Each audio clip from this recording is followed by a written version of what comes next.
Welcome back to the Handyman Homestead. Hope everything is good for you and that you are growing something. Well, today we are going to talk about the squash plant, basic maintenance and understanding some things about the squash plant that you can do and grow lots of squash this year. Let's get started. Okay, let's get started and just observe some first things about the squash plant. Now, this is a brand new plant. I got these from the hardware store just to give me a startup before I started planting seeds and generating some sort of produce in my own garden. So, first things that we want to observe is the flowers. Now, you are going to generally have more flowers, or what we call male flowers, starting out than you are going to have female flowers. So what I do with these, now the flowers only have about 24 hours. Now this one has not bloomed yet, but this one has because it's wilted. This is not. So I'm going to go ahead and pull these directly off and then save them in a bucket, and I'm going to feed those blossoms to my chickens. So I'm going to go ahead and pull all of these withered flowers off. I've got quite a number of them, but that's all right. Now, one thing you'll notice about squash plants, they do have spikes on their stems. So just be be very careful with them. Again, you only have about 24 to 48 hours with these blooms, and so I kind of monitor these quite often. I wanted to wait and do this video here where I can explain some things.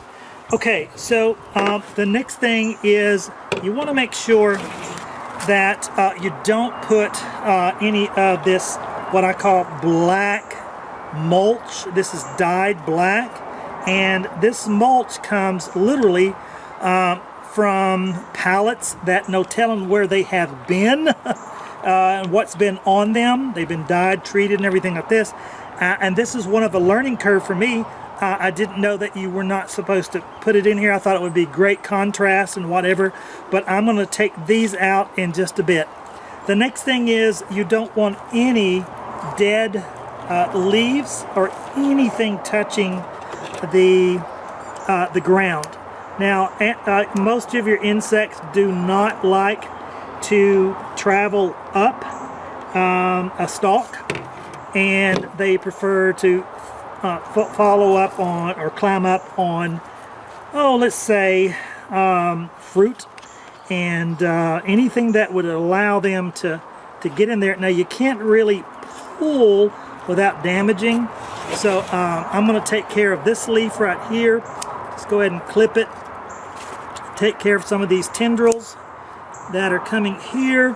Don't want anything touching the ground except, or touching the soil, should I say, except for the roots. So all of these little leaves and tendrils, former leaves and whatnot, I'm just going to clean this up real quickly. And you see here. Now, let's talk about the fruit. And what I call fruit is the vegetable. All right, so obviously I'm going to go ahead and trim this yellow leaf out of the way. No use in having it.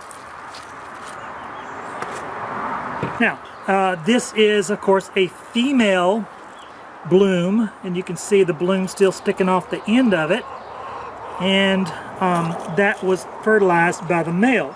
So there's more opportunities for a young plant to have, again, male flowers than female flowers. As this matures later on during the growing season, I will have an equal amount, and I'll even do a video coming up soon on how to, what I call, self-pollinate your own blooms to make sure that you do have a lot more produce in plants from this. Here's a broken leaf that I'm going to go ahead and trim off.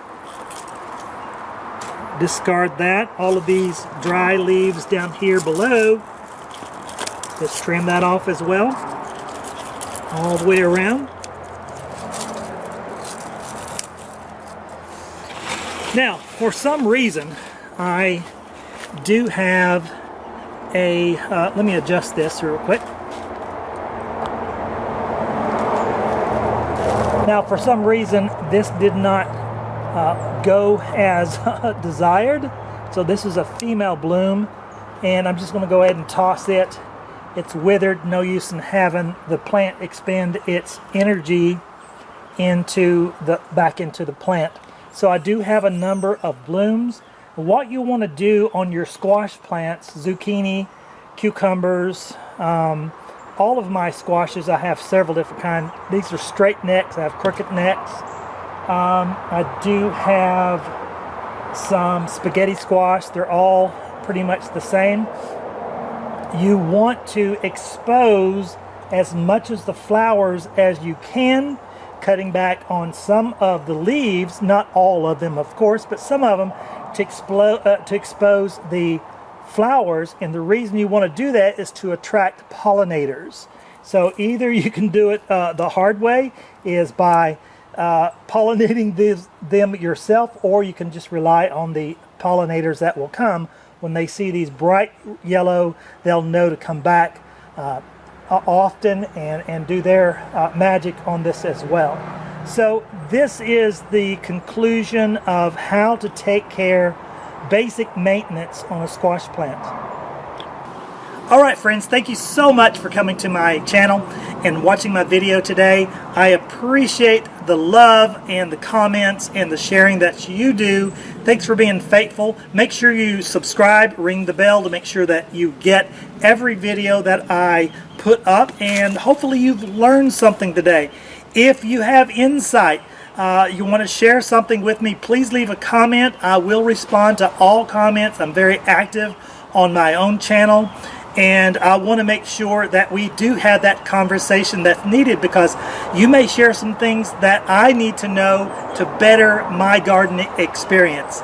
Well, this is Rick Patterson with the Handyman Homestead. Thanks so much for coming today, and again, go grow something.